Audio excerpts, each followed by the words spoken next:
Lagos. I'm the HR officer. Thank you.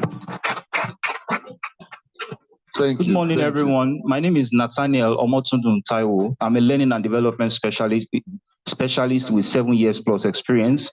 I work with Alvin Gray and Associates as the head of recruitment and training. Thank you. So in case we need your services, you're telling us number of years of experience. You must pay for the advert. Good morning, everyone. My name is Victoria Laita Detula Oludikpe. I work with the Nigerian Postal Service in the Human Resource Department. Thank you. Good morning, everyone. I'm Richard Timidobin Green. I work with Federal Polytechnic of Oil and Gas, Bonny, as the Senior Assistant Registrar and also the Council Affairs Officer. Thank you. Thank you. You're welcome. Good morning, all. I'm Yusuf Hafiz Adeleke, Assistant Chief Admin Officer, Office of Head of Civil Service of Federation, Abuja. Applause for him, please. Yes. Good morning, all. Good morning, I am Chima Ononiwu, a staff of Performance Management Department, Office of the Head of Civil Service of the Federation. Thank you. Applause. Next person, please. Good morning, everyone. My name is Justice Seriawanye. I'm a human resource developer with Linz Consult Abuja, proprietor and chief learning officer of Luminance Foundational Schools, Edo State. All of you from Abuja, did you come with the same flight? So you line up as if you came to the same flight. Good morning, all. My name is Solomon Gbisabi, Chief HRM, FEMA, Lagos. Good morning, everyone. My name is Otubere Akumabo. I'm the HR Admin Manager of ATO Architects. Good to have you, ma'am. Good morning, all. My name is Emeko Joy Ogugwa. I work with Federal Ministry of Education and I teach in King's College, Lagos. Thank you. Welcome, ma'am. Good morning, everyone. Good morning. I'm Adetunji Omorisola Lois. I work with Federal Information Center, Lagos. I'm a Assistant Chief Information Officer. Thank you. Your colleague. Good morning, everyone. That's my colleague. Good morning, everyone. Good morning, sir. My name is Toluwani Oshibote. I'm a compliance officer at Zenith Bank. Sorry. You're not rapping. No, we want to hear you. You know, Nigerian music, when you don't rap, nobody bother about what they say. It's not the everybody just dance. But this one, want to hear. My name is Oshibote Toluwani Williams. Thank you. I'm a compliance officer, law enforcement unit at Zenith Bank. Zenith Bank. You must comply with all these charges I'm getting. I've noted you. I'll meet you after this program. Good morning, everyone. My name is Timlane James, People Operations Business Partner for Silverberg Communications Limited. STV. Good morning, everyone. My name is Basirat Sadiq, PAR Registrar's Office, University of Nigeria, Nsukka. Good morning, everybody. My name is Domingola Abdurazak. I'm working with National Commission for Mass Literacy, Adult and Non-Formal Education, Admin Department. Thank you. Applause to you. Applause. Good morning, everyone. I'm Josephine Adedoyin Derinde. I'm an HR officer and operation head, diversity talent management. We recruit for companies across the 36 states. And I'm also a business associate of Figurewise Consulting Limited. Thank you. CV in brief. Good morning, everyone. My name is Chikeka Lorita Mary. I am the Human Resource Manager at Digit Vant Microfinance Bank. Thank you. Celebrate you. We celebrate you. Welcome, ma'am. Good morning, everyone. My name is Ogunri Diola Inka, Assistant Director, Human Resources Management, FEMA, Lagos. FEMA again. Good morning, everyone. My name is Akaneme Precious. I work with Dangote Group. I'm a payroll officer for Dangote Coal and Granite Mines. I'm also the SAP HR Master Data. Celebrate you. You're welcome. Okay, so you can't talk about cement now. So since you are for other things. Good morning, everyone. I'm Aroya Ines Dr. Becky Olubokola, the Group Managing Director of Picasso Group. and the President CEO of MSR Group. Thank you. Wow. Good to have you, man. Okay, that should be all. All right. Don't worry. I'll leave the issue of the talk for later. Permit me to welcome to this table as a way of representing ourselves on this table in no particular order. Let's have Johnson Olani Fadiji. Applause for that person. Please. Okay, permit me to say you should come this way. Please come to the extreme. Yes. So that I can put. Thank you. Okay, can I have, with a good applause, please, Juliet Umama Megoma. Am I correct?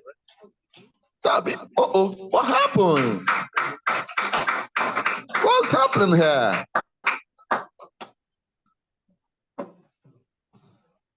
Okay, can I have, okay, let me put the two ladies together. Dr. Becky Olubukola. Who is that? Oh, the All Highness. Okay. You're welcome. Please, this way. Please celebrate our one more time for me.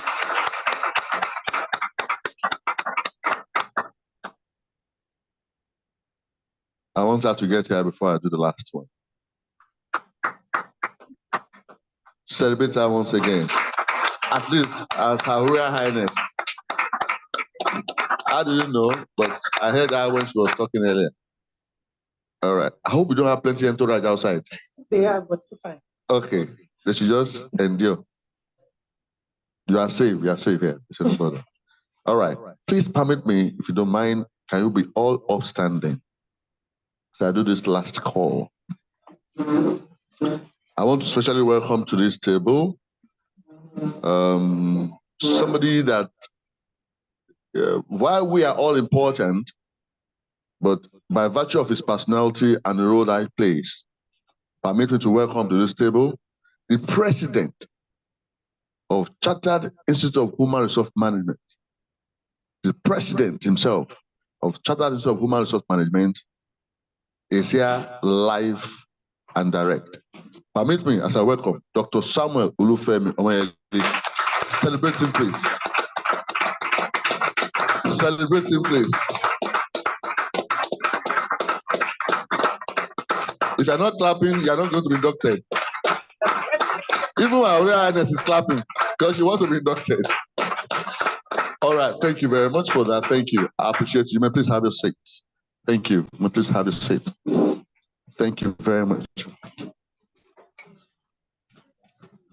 All right, deliberately I had to do that because you've got to give honor to whom honor is due. And apart from that also, we need to understand the fact that when you come for events like this, you must understand that deliberately there's a focus that you must go after. And the focus is none other than to have the impartation that you expect. Because you have not come here to play, you have not come here to just gather to see faces. That is why we do this introduction for you to know the kind of calibers of people that you are here under the same roof with. So it's not just about certificate, like I always say, it's about certificate. Yes.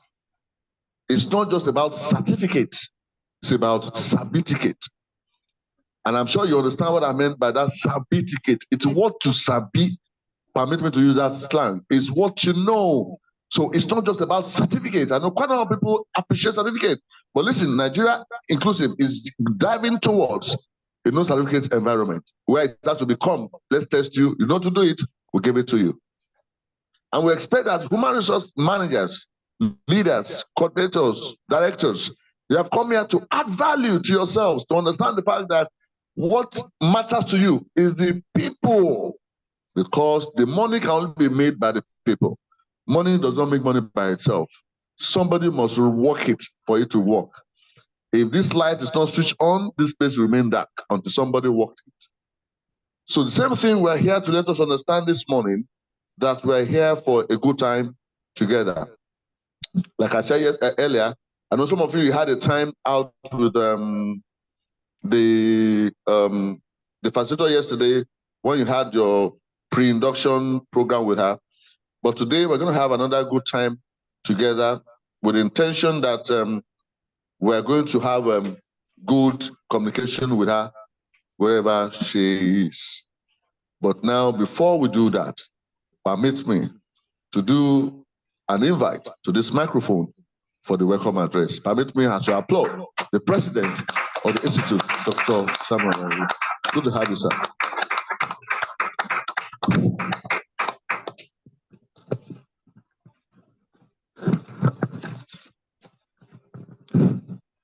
Good morning, ladies and gentlemen. Good morning, sir. May I stand on existing protocol by recognizing my colleagues who are seated. We are colleagues.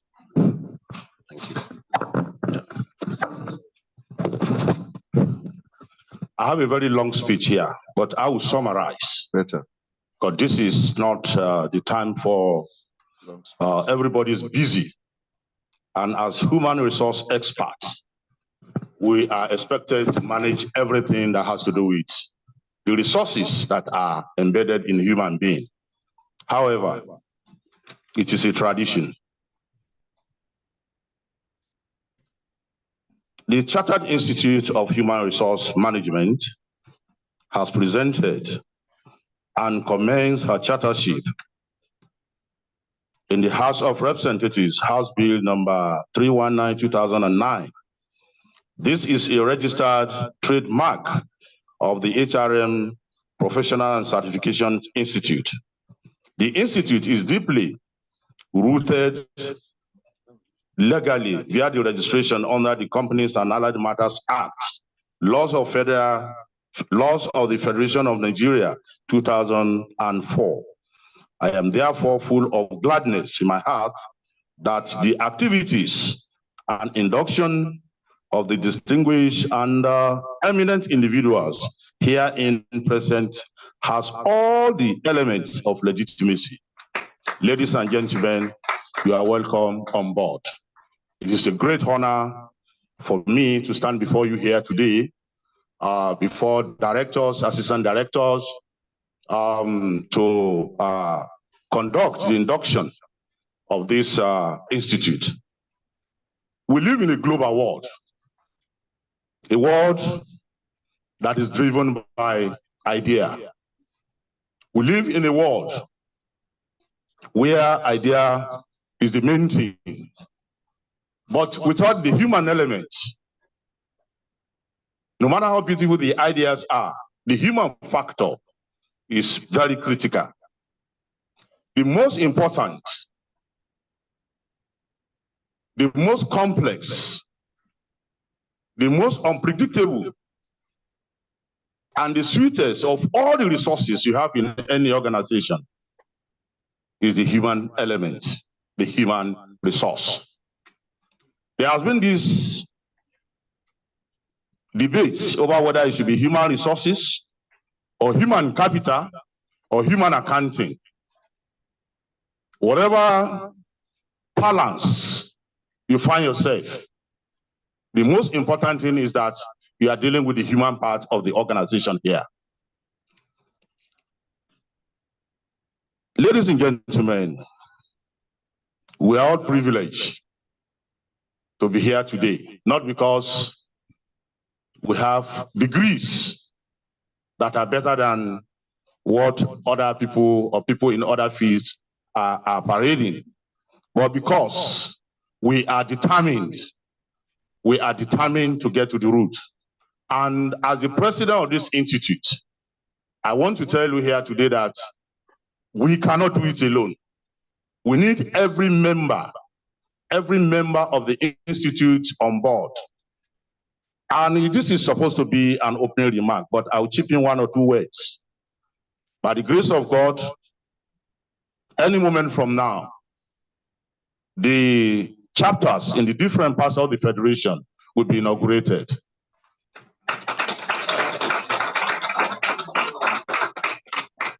We'll start with Abuja. Then we'll begin to drive them towards where we have heavy clusters. But this is not supposed to be part of the welcome speech, but let me chip in that. I want to assure you that being a member of this institute, you can compete globally anywhere you find yourself.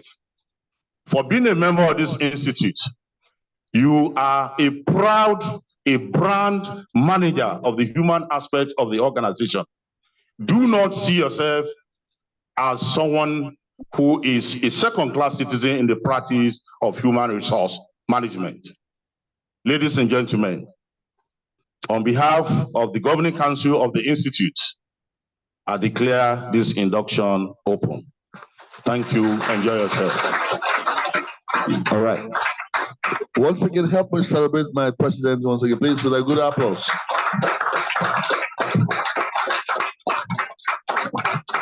Thank you very much, sir. Thank you for that. I call it a brief version of the speech, which is good because we've got to keep moving. You see, everything you experience about life, or in life rather, there is always something to learn about it. I tell people that in everything, there are two things about life: how to and how not to. Whether it's good or it's bad. It's always two. Now, which one to do is now determined by your choice. That's exactly what you just did. You said, okay, because of time, let me just do this way, and it's done with it. You can't tell me you didn't pick something from what he said. He has talked about the institute, he has spoken about the plans of the institute, he has spoken about the integrity of the institute, he has spoken about a few things that will be coming up also. Now, without taking time, we're going to go straight to the paper presentation. Like I said earlier, I'm going to say quickly that please, if you have questions in the course of this presentation, note it down in your jotters, those of you on site, and those of you online, just put it in the chat box. We're going to see it here, and we're going to take action right away, or as permitted by the facilitator herself. Okay, and to do that today, permit me to welcome to take over from here, from the Secretariat, are their facilitator, the 9th and current, the 10th Chairman and Council of the Nigerian Institute of Training and Development, NITAD. In fact, also she's a doctoral fellow of this institute, in person of Mrs. Abike Ayoade Igbeyi. Help me celebrate her as she take over from me from here. Good morning, everyone. Good morning, everyone, those on site and those online. I hope you can hear me. If you can hear me, give me a thumbs up. Thumbs up in her. Those on site, just do that. Thank you. You can hear me. I can see somebody there. Thank you. Thank you. And those who are online, if you can hear me, give me a digital. Adiza Musa, thank you. So if you can hear me, if Adiza could hear me and people on site can hear me, I'm good to go. So good morning, everyone. Barika Day, Azami, and blessed Easter season to all of us. So those who met me yesterday, thank you for being here, and I'm so delighted. See the sea of heads in the hall. See the number of people online. That shows CIHRM is catching fire, and the fire must burn very bright. And how would it burn bright if we seated there and those online do not contribute our quota, do not do what we need to do to make this institute a place of choice? We need to be there. We need to showcase ourselves. We need to showcase that there's something, there's a value that, or values that we are able to get from this institute. Don't just sit down there and say, I parade myself as an associate, a graduate, a member, a fellow, or a doctoral fellow. Show it. Impact. And that is why we are here. Thank you for being part of the CIHRM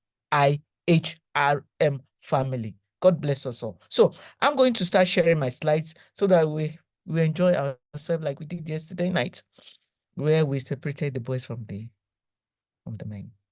So I want to share my slides. If you see my slides, So please just give me a thumbs up. Those who are on site or online, you can see my slides. Just give me a thumbs up. So we're going to start and we're going to enjoy ourselves. So, and as I told my people yesterday, all of you are my people, that in adult class, Baba no dey fail. All answers are correct. There's no nonsense question or no nonsense answer. Remove the none from the nonsense and leave the sense with us. Everybody is a winner. So please, let's soak ourselves in and know as much as we can from this presentation like we did yesterday night. So welcome on board. That's what are we going to talk about this morning? We're going to talk about how we manage community of people in the workplace. That is different teams. And thank God, the potpourri of people that I heard people introduce themselves this morning, I see that the network is large. Our network is large. At the end of this presentation, the Institute will add us to the I think the Telegram as well as WhatsApp group, where your network will be so large and you will not even, you'll be overwhelmed on what to do with the network. And one thing you need to go away with that network is that collaborate. Royal Highness is there. Directors are there from the Federal Ministry, Abuja People Connection. Collaborate. For collaboration rules the world. Collaboration rules the world. Don't joke with your network. So that is why we're talking about HR. What do we do? You need to build a people management.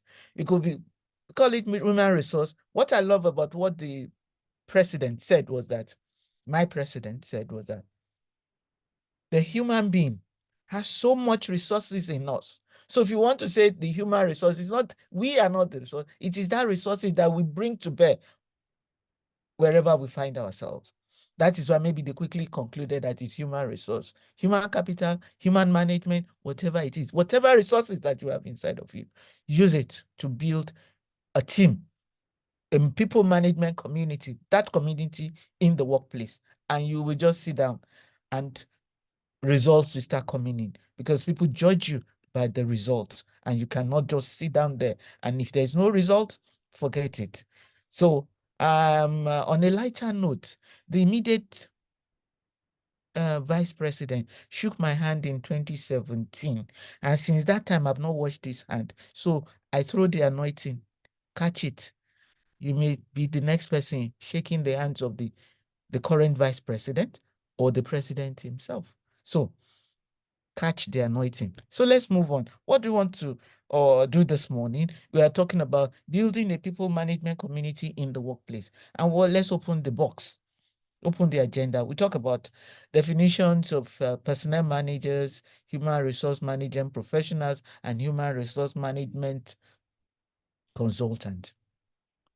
Some of us are still being addressed as personnel managers in some of the organizations we find ourselves. Never mind, even if they don't call you HR, you are still relating with people. Then relationship, we talk about relationship between employee life cycle and human resource management. Then we talk about teaming. How do you manage teams in the workplace, whether in private sector or public sector, wherever you find yourself, you must work with teams. Then we talk about employee engagement and empowerment. And what is the difference between engagement and empowerment? You need to talk about that and know how you empower people. What type of empowerment are we talking about here? Then we talk about the bottom-up approach to managing people. Honestly, I love this topic. All what we are going to talk about are just bits and pieces of what we do. We cannot exhaust this because these are L&D topics on their own, and you need to be able to take them one after the other. Training in these areas will help us to understand more what we are talking about. When we put all of this together and see how we now develop a new mindset, How do we develop a new mindset? We'll discuss, we ask questions. As we move on, we ask questions. And when some of the questions border on the institute or any other thing, I'll throw it back to the president to answer on my behalf. So I love this slide. Those who were with me yesterday saw the slide. I always start most of my presentations with this. It's a simple truth about life. You are paid to produce results, whether you pay yourself salary from wherever in your own organization, or you are in self-employment, or you are in paid employment. But for whatever it is, we are meant to produce results. Even those who say they are in not-for-profit, that they declare surplus. If it's not paying them, if they are not producing results, they will not talk about not-for-profit. So whatever it is, everybody is meant to produce results. So it is your people who produce the results, not you. You give them their KPI and whatever, KRA and all. If they don't deliver, you give them targets. If they don't deliver, you are not there as an HR. So focus your energy on helping your people to be successful, and you also get there yourself. So let's quickly get to definition of terms. Personnel management. You know, in those days, we used to think of, before the HR took over, before it was personnel manager that took over, that did most of what we're doing now. There's still some organization, they still have personnel managers. Personnel managers in some organizations now are under the HR because they take care of the welfare and other staff matters. So personnel management refers to the function that many employers regard as human resource. No trouble. Whatever title you are giving, you are still relating with human beings. So what personnel management does now under HR is what? Hiring, compensation, benefit, recruiting, and some other things. But for whatever it is, what? They are a strong arm of the HR. HR professional, who are we? And some of us are transiting to be the professional. Some of us are HR resource managers, HR resource practitioners. Are you the professional? That is the essence of why you are in this institute, to get the professional bit. Once you collect your certificate at whatever level, at whatever grade you are, and you parade it, you should parade it with confidence that I am a professional. Don't just sit that after this induction, oh, I'm done and dusted. You parade the certificate all over. I will tell you that by the time the council sits, we will renew your certificate. We are going to go into that because you cannot just hold a certificate of 10 years, no training, no nothing. You say, I'm a professional. You will sit there and the wind will blow you past. Technology will pass by you and you'll be looking. So we are going to renew your certificate. So after some years, you need to come, renew. Don't go away with a certificate without going for training. So who is a professional? Who is that HR professional? That person must be well grounded in training programs, effective one, not just let them go for training. Training is not for training's sake. They have to add value. It has to be in sync with that. We need to redesign work. The world is changing. Technology has taken over. Some of us rarely refer to our Google now. Most of us use Chat GPT, not even the basic Chat GPT. We pay for the higher level of Chat GPT. You can't just sit down there and say, where is the wind blowing? Of course not. So as a professional, you need to talk about quality improvement programs for your people, the community you are managing, and also you talk about promotion, hiring, and whatever decision that will help the organization to get there. So who is that consultant? You're a human resource, you're a personnel manager, you're a professional. You can be a professional even outside of the organization. You can be a professional within the organization. And that is what we are striving to have at CIHRM.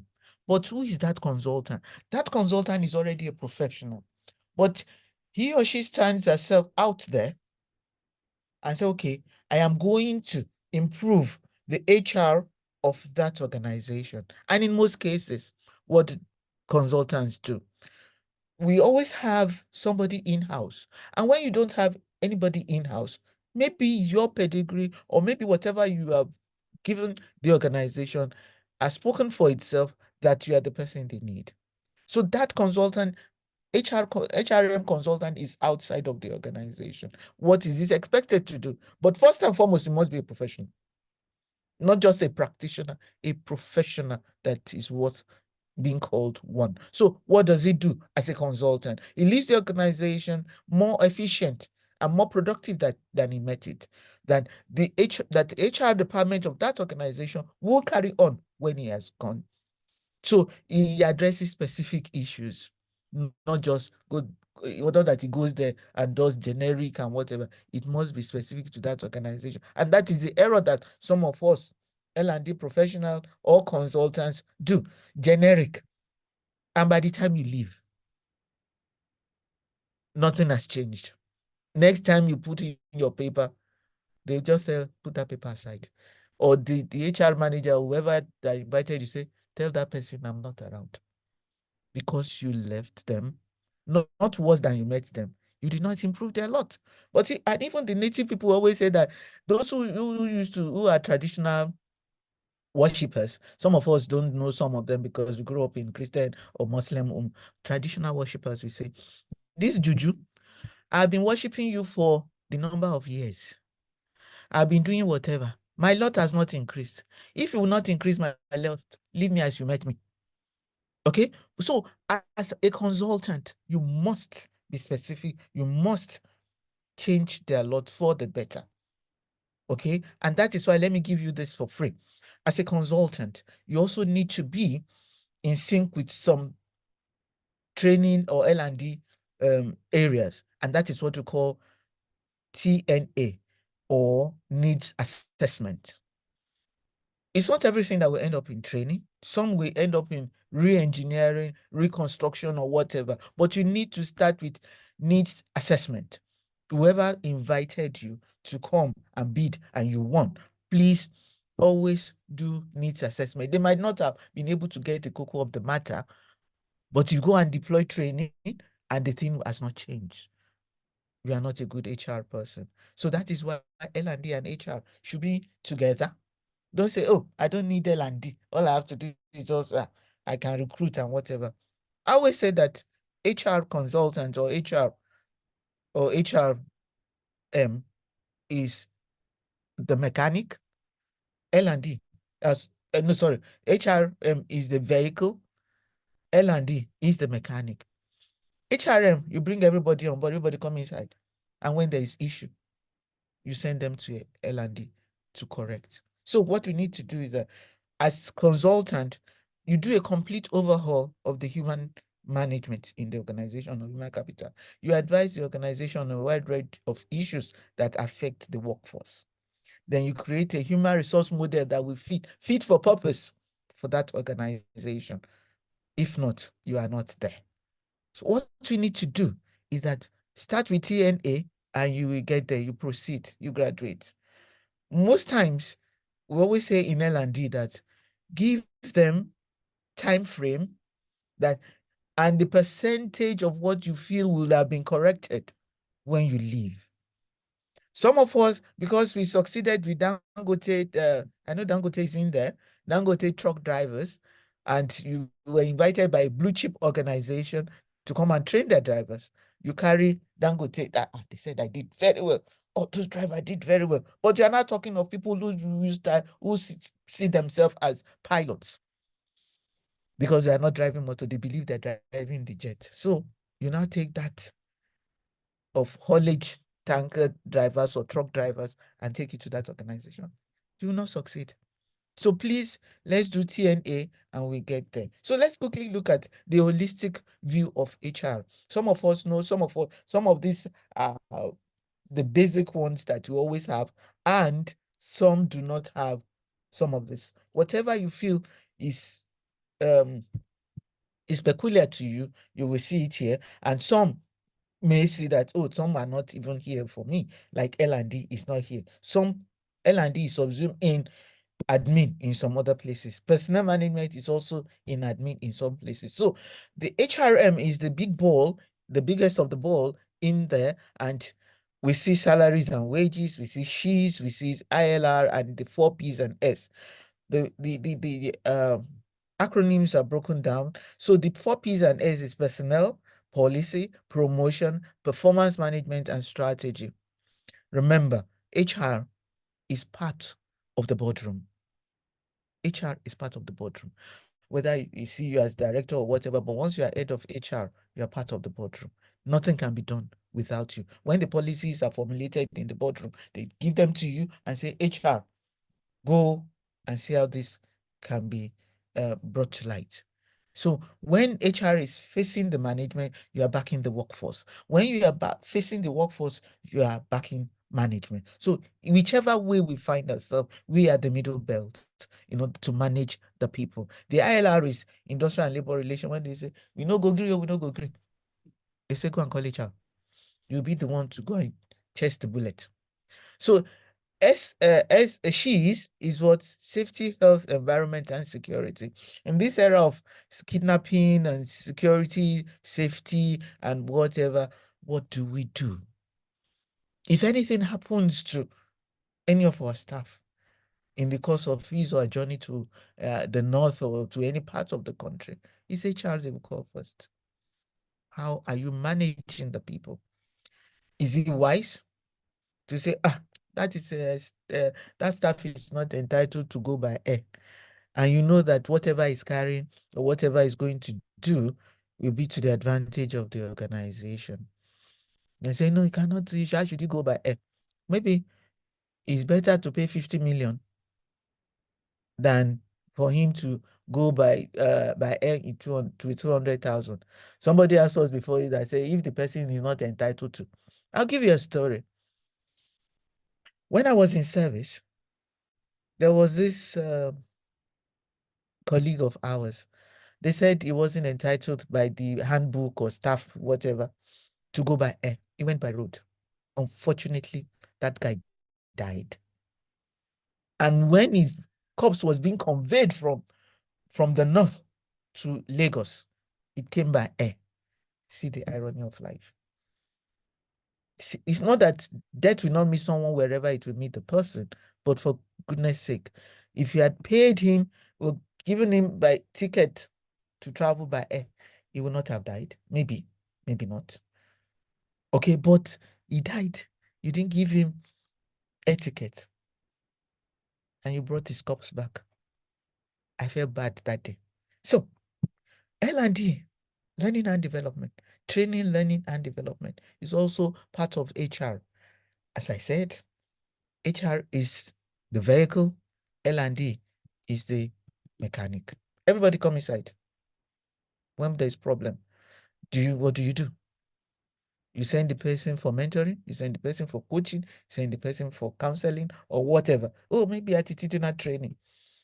There are some of these trainings that are not and will not solve the problem unless you do it in-house. So let's quickly look at 4 steps of employee life cycle. If you have questions, please give to the secretariat or put online and let me see if we have anything.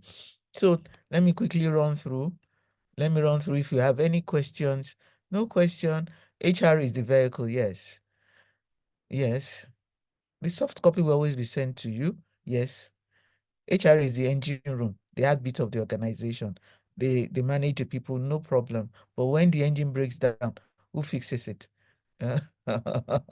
So, okay, HR is part of. Thank you so much. Let's move on. So, once upon a time, I'm sure if I were to be on site, I would have asked people to say time. Once upon a time. Let's look at it. Let's look at this. When employee life cycle started, it used to be 11 steps. Later, it was collapsed to 6.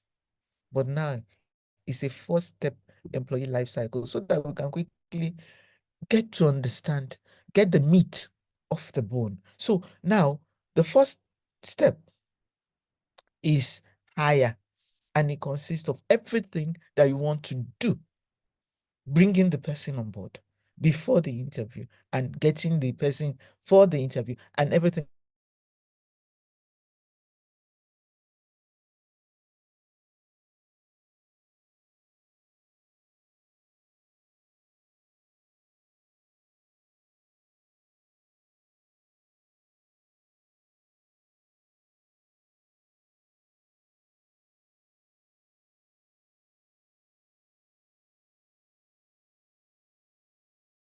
The second level is where you have the onboarding, the induction, the orientation, and everything. And from that point, you take the person to the department or wherever that person is going to work.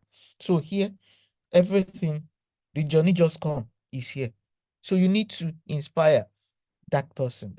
The third circle is you now admire.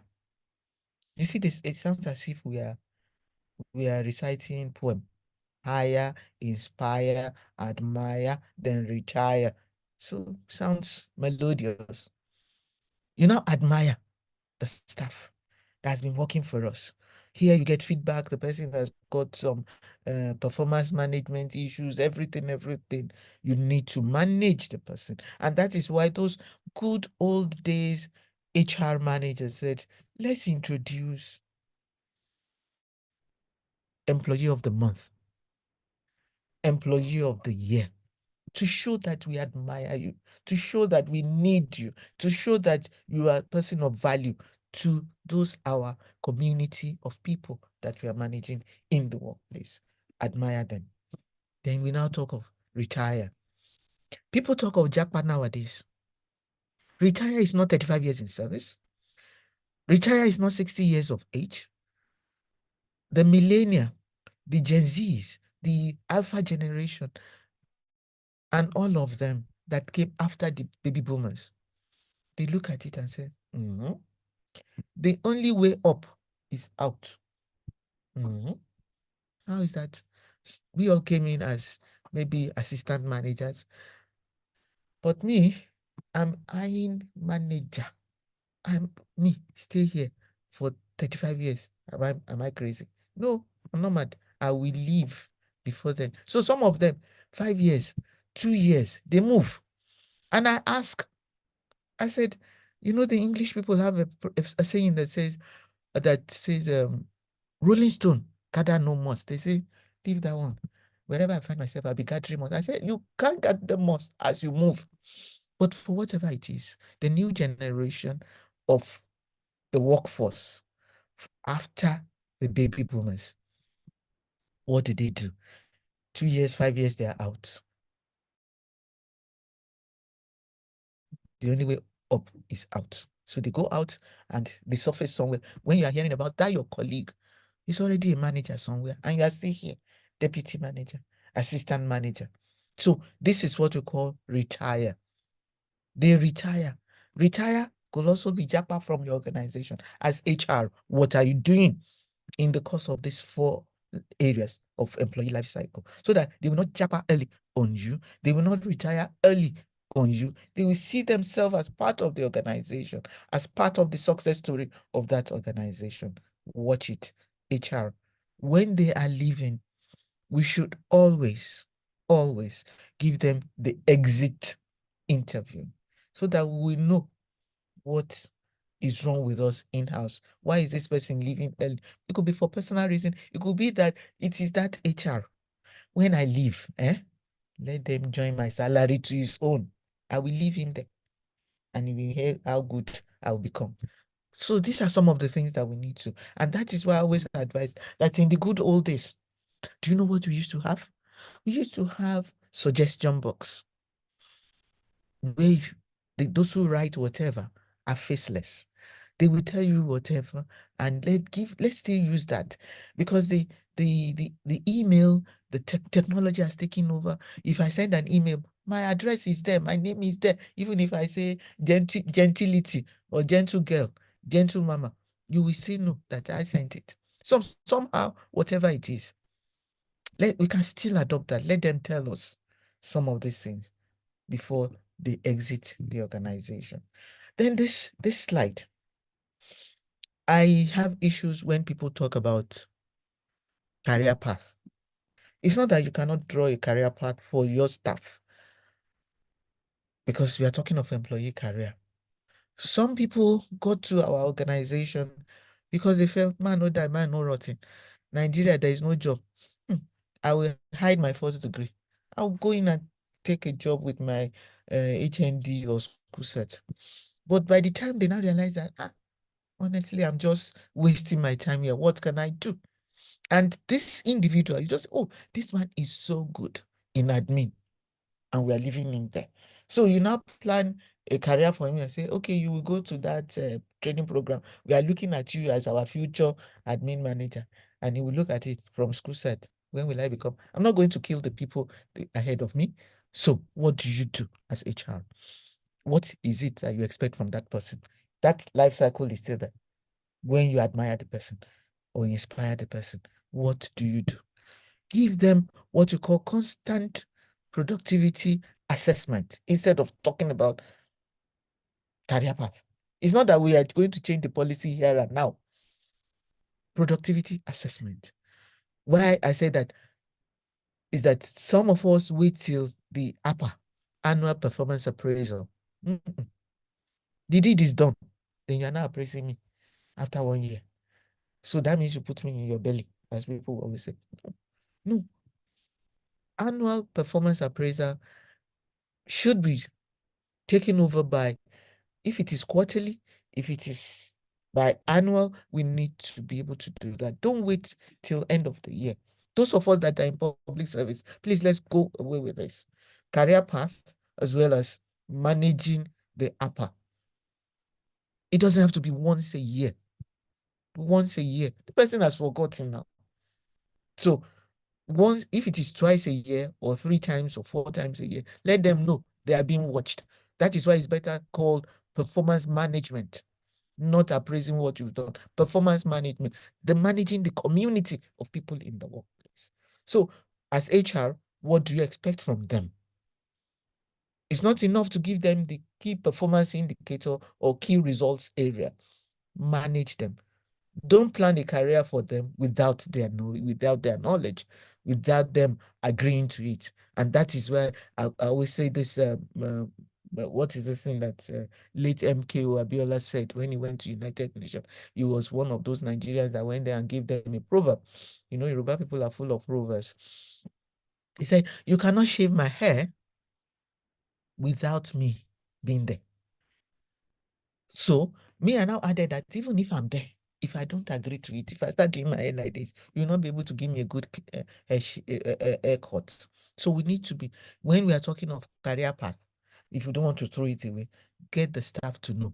Because some of them are already having some programs, attending programs outside of the organization, outside of admin.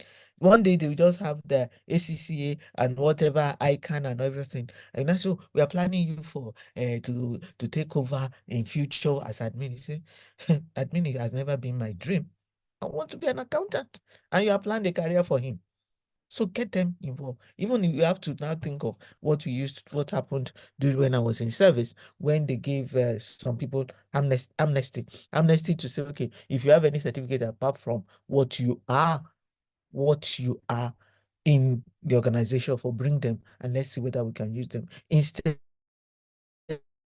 of engaging people from outside. So get to know what career path you are getting for the people, then let them know that what is in it for them and what is also in it for the organization. What value are they bringing to the table, so that when they are progressing in their career, we need to get them ready.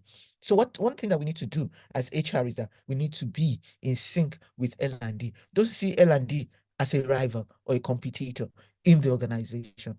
L&D is there to assist us to ensure that the people deliver on their KPIs and their results areas. So L&D is your partner in progress. So let's move on. If you have questions, let me see what questions. This is a question page. I know some of us have read our slides. Let's see what we have here. I don't have any question. Well said. Productivity assessment. Thank you. Proactive performance management as opposed to reactive. Yes, yes. Do we need CIPM where we're already? No. Why are we talking about CIPM? The president already said that value addition in this place. It's by title now. What's your own? Please. We are not here. We are not in competition with anybody. We are here to give you value. No, don't say that. Don't go that area. When it is not Panadol, it's not the same thing as Panadol. When it's not paracetamol, it's not paracetamol. After the induction, is there a need to say, I beg now? What is that one? Everybody, they born twins. Twins. There's Taiwo, there's Kende. There's what we also call a Jime. You go your own, I go my own. The sky is big enough for all of us to fly in. For goodness sake, you are getting value here. Why are you going somewhere else? If you are not getting value, refer to the institute and they will deal with it. Going for their courses of career growth organized by the institute. Yes, of course. There'll be training. We're going to get you some training. Okay. So thank you for those questions. And look at it. The drag between APA and PMS, which is more effective? I don't know. This APA, is it annual performance appraisal or productivity management? Or I don't know what those acronyms are. L&D activities could easily be incorporated into HR function if you want to, but I assure you, you will water down L&D if you both do that. What you do that? If you do that, somebody has to be in charge of L&D. In charge of L&D. If not, you will water down L&D. Okay, so let's move on.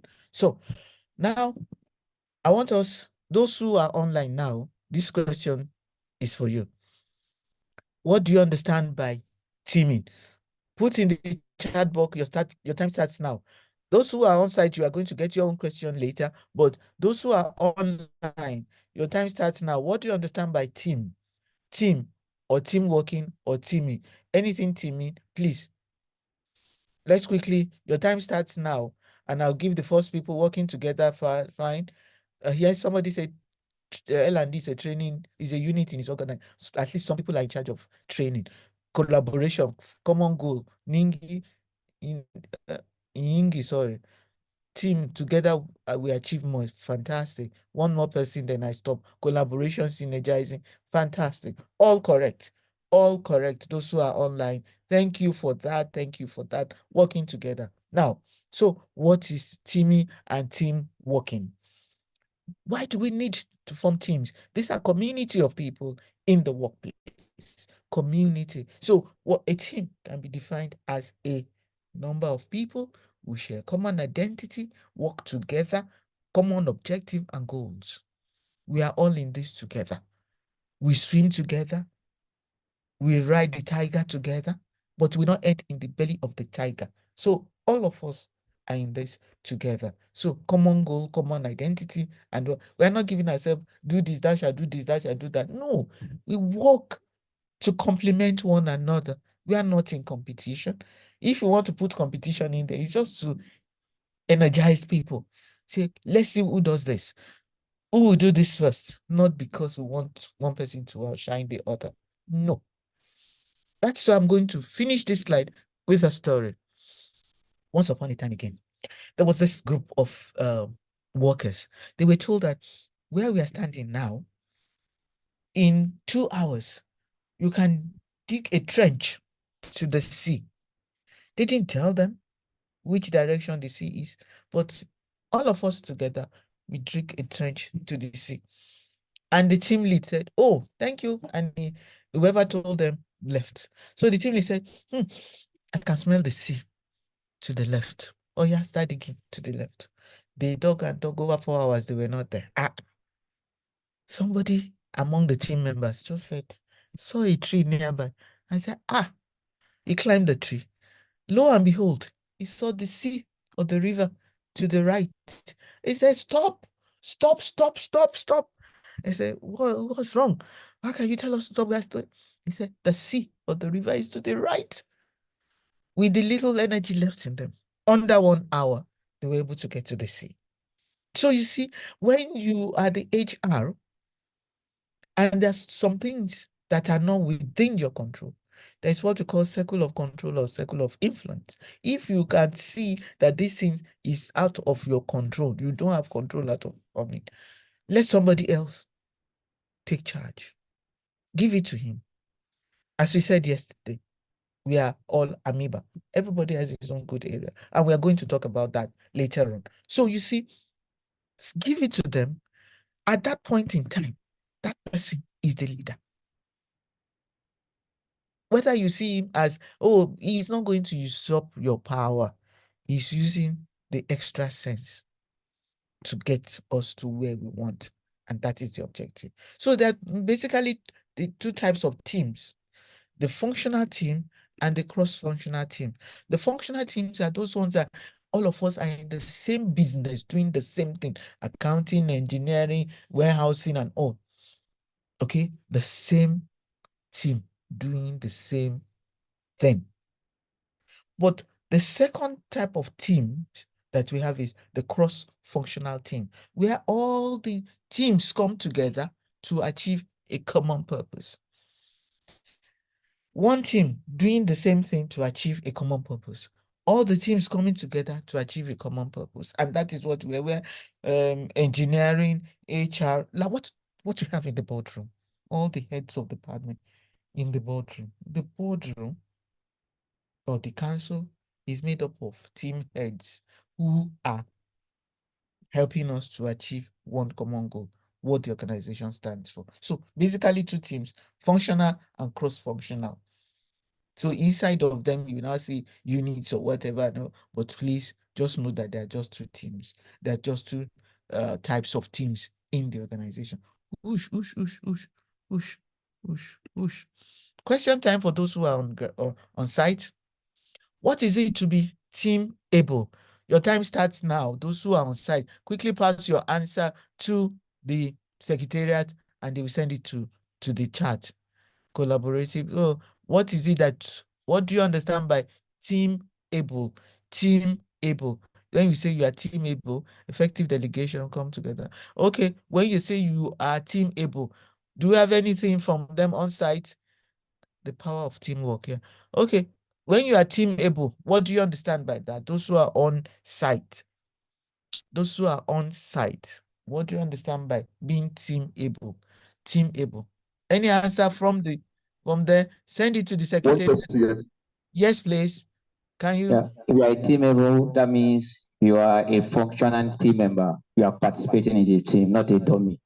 Fantastic. Go on. Any other person? Team able. I didn't ask those who are online. No. It means you are able to work with the people on the team. Fantastic. Team able. Fantastic. One more person. Is there no woman in the house? No, I would not agree. It means that you have the team spirit, you have the collaborative spirit, and you can easily work with the team. Fantastic. Thank you so much, those who are on side. Oh yeah, somebody wants to talk. Another woman, let's balance. It means that teamwork is achievable. Fantastic. Lovely. So let's move on. Thank you so much. So what it means to be team able shows that you can work well with others. You're on a level playing ground. You contribute equitable amount. For those knowledge, equitable amount of knowledge and expertise. But you see, it may not be equitable in terms of 50-50, like we mentioned yesterday. You see, it could be 30-40, it could be like that person that climbed the tree. Who sent him? He did. He just, that's his own amount of what his expertise. Let me climb. So you need to be patient with the process. That everybody, all of us are not on the same page, but we need to be able to be on the same page because of one thing, because of what we need to achieve together. So all of this, that you have the team spirit. I'll finish this slide with what happened. May God rest his soul. Yekini. What's his first name now? Yekini, when he scored that historic goal, was it a World Cup or whatever, or Olympic? I can't remember now. I'm not a football fan, but when he won that goal, he went there and celebrated and shook the net. Though Google celebrated him not, I think I can't remember, early this year. Shook the net. Everybody looked at. Were you the one that started and got it all the way for you to be able to score into the net? That ended our goals for that event. So when something comes up, let's celebrate together. And that is why nowadays, when you see those players, when they score, they don't go to the net to shake the net. They run back to their team members. They hug one another. Some of them roll on the field, on the grass, and others come holding them. So look at it. When you are teamable, when it is good, we all celebrate. When it is also good, in quote, we all sit down and say, let's re-strategize. And that is what being team able is all about. So as HR, what do we need to do to ensure that team is effective? So we need to think of the composition, need to think that they have to interact very well. There should be participation. The objective or tasks that they will have to work on should be sent to them, and effective communication going back and forth between HR and those who are within the team. So what do we do as HR? Your leadership style will determine how committed the people will be and how committed you two will be. How do you empower your team? How do you reward that community of people that are working on a particular project? And what we also do is that we need to train them, because if you don't train them, we always say in L&D, you don't blame them. So let's look at this. The most satisfying two-letter word is what? We. What do you do with we? Use it. This is encouraging. If you say I, myself, and me alone, I say go on, do it yourself. So then the most poisonous three-letter word is what? Ego. What do you do to ego? Kill it, or else it will kill your team. So because team working, team able, being team able is like the wheel, the analogy of a great wheel, of a wheel. The wheel is a great analogy for the benchmark of team excellence. Poor performance in one area, the wheel goes flat. Imagine your car when you have a flat tire. The other three will not function. So it's very important that we do this. So for those who are online, question time. What do you understand by being burnt out? When you say someone is burnt out in the workplace? Yes, thank you, Rashidi Yekini. I forgot, but I know that is Yekini. So, okay, when you say someone is burnt out, tired, fantastic, correct. I just need 5. Tired, stressed out, awesome, overworked. When someone is exhausted, tired, and not productive, beautiful. Overworked, exhausted, okay, mentally stressed. Oh, I love that. Okay, burnt out, emotional. Okay, your time stops now. Thank you. Spent. Lovely. When you say someone is burnt out, it's not because maybe I'm stressed or whatever. It could be that the resources that HR is supposed to give them is not giving them. It's not only that the job is no more interesting, maybe because something has gone wrong. It could be your emotional state. It could be anything, but we need to spot it as HR. So being job burnt out is what? Is a consequence of perceived disparity between demands of the job and the resources. So HR, because nowadays most HR will always say, little for more. Just little thing, and you need to get more. We know resources are scarce. So we want to give what we used to give 20 people before. We now give them half of that for the same 20 people. Some people have talked about 70, 20, 10 disparities. Some people have talked about it. But what you need to do is ensure that is it enough to produce whatever you want? Or what do you do? So some people say instead of us to downsize or to right size or to do whatever, let's remove some things, material. So being job burnout, it could be because of the job, or it could also be because of the resources. So material and emotional. So it feels depression. It feels depressed, sorry, and stressed out, burnt out, spent. So they now look at it and say, is this job not going to kill me? Some of them will japa if they realize that they are at the breaking point. They're going to fall off the cliff. But some will stay there. Man no die, man no rotten. They get depressed. That is why you see Post-COVID, depression entered the workplace.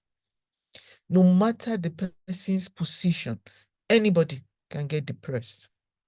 So that is why that she's that we mentioned earlier, security, health, environment, and safety should become paramount as HR. You know, we came in during the what do you call it, baby boomers, they said work-life balance.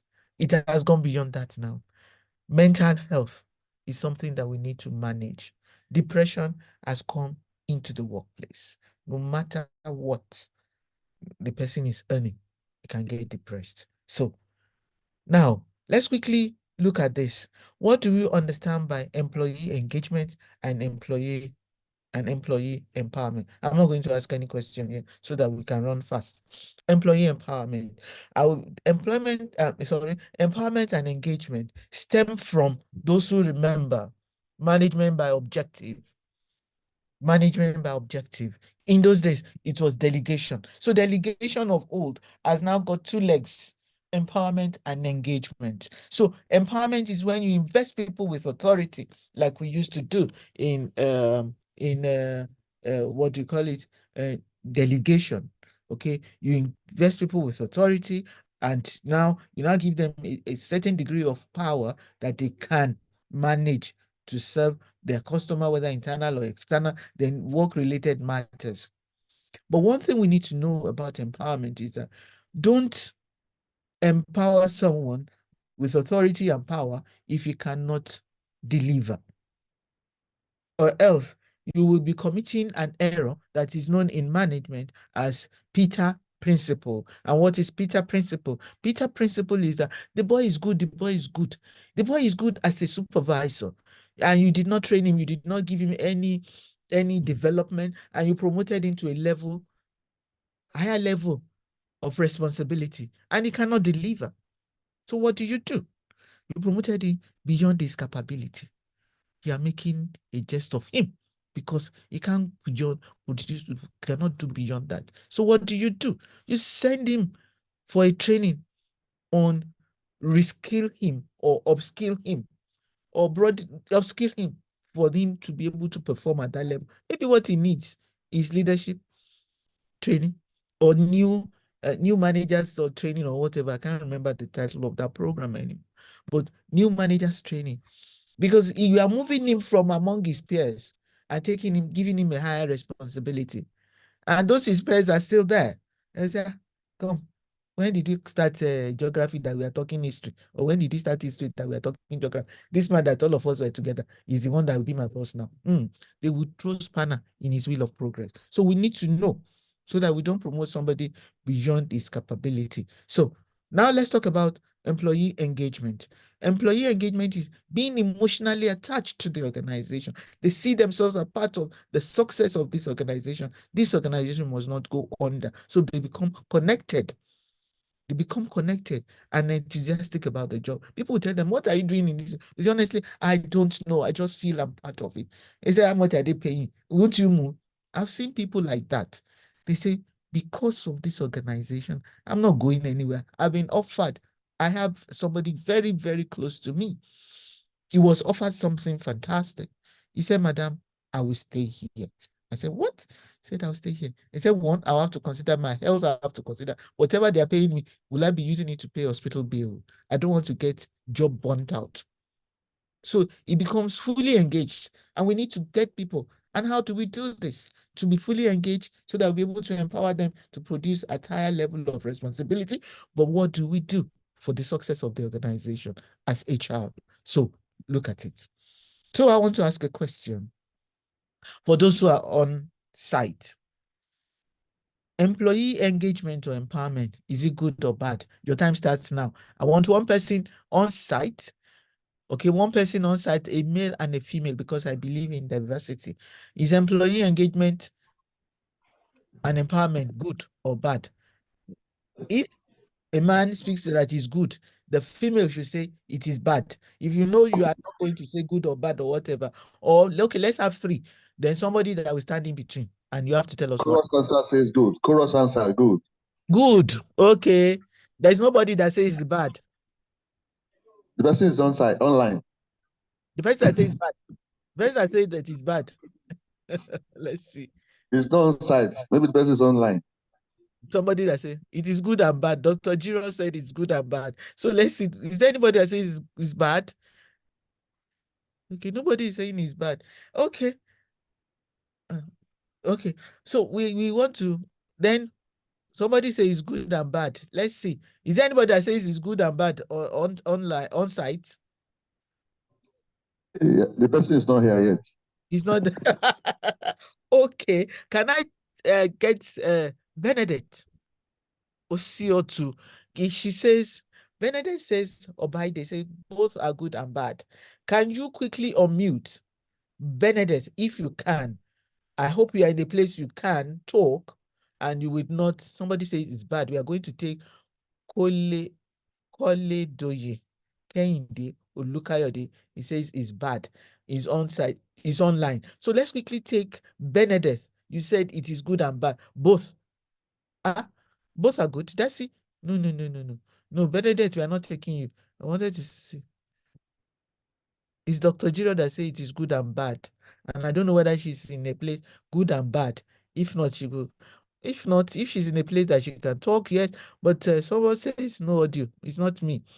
It could be your network. Thank you. It has its own negative. Can we take Michelia? Michelia said it has its own negative side. So let's quickly see. Michelia, what do you want to say about that? Can you unmute? Negative side. Can you quickly unmute? Because if not, I will just move on. We will not pass you by, but we just move on. Chinelo, are you ready? Online. Okay, they're not ready. So we move on. So what we say is that both have their own sides. Who is that? Who wants to talk? If you are. Okay. So whatever it is. Hello. Yes. Who's addressing? Yes, this is Dr. Jero. Dr. Jero, thank you. Okay. Yes. Dr. Jiro, thank you. You said it has both good and bad. Yes. Thank you. Engagement is good to the extent that it yields results. And then when you over-engage a personnel, it becomes bad. So it depends on the perspective from which the engagement is coming from. And then empowerment is good because you make the person to become better off in his or her duty post by making sure that the person is updated, upgraded. Like what we're doing now is empowerment. But then when the empowerment gets into your head, remember, you gave us some tips. When ego comes, that empowerment becomes bad. That's why I said it is both good and bad. It all depends on the angle you are looking at it from. That person mute.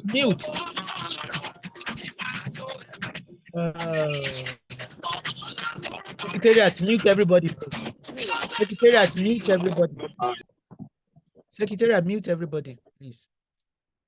I only told Dr. Jiro to unmute, and not everybody. I only told Dr. Jiro to unmute, please. Okay. Okay, so thank you. Thank you so much, Dr. Jiro. I think you've hit the nail on the head. We are not going to go into a discussion about that. So thank you. Both has its own good and bad side. And we need to know, as I said, there is a caveat. And the caveat is what? Don't promote somebody beyond his capability. Don't empower him beyond his capability, or you are going to commit what you call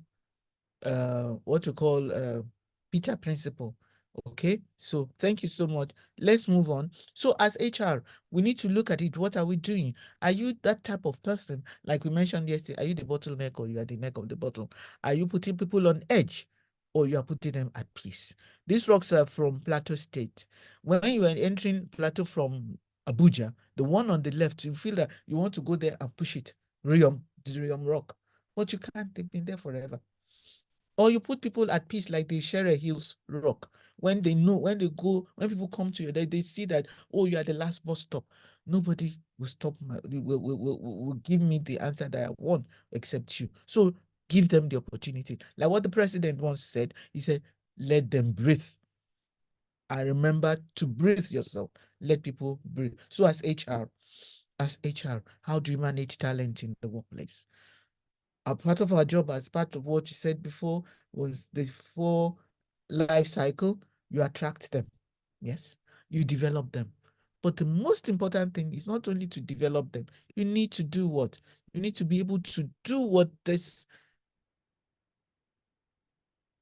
clip is talking about. Retain the talent. Or else you spend so much attracting, so much developing, and when they japa, you say, why do I need to train them after all? Because they will go. So that is the catch. Retaining talent. And how do you retain them? You recognize their effort, you encourage them, and you reward them. Okay. There are so many strategies that are in there. Talent management is a whole lot of a training for HR that we can look at it. This is for us. How do you do this? How do you manage them in the workplace? So at the end of it all, we want you as HR to develop a new mindset that all these people that we have spent so much money training and trying to make them to stay, what do we do? So what as the new mindset that we should go away with is that we should watch them grow or see them go. They will japa if you don't treat them well, if you don't retain them, you don't encourage them, don't reward them, don't appreciate them. So, and inspire them.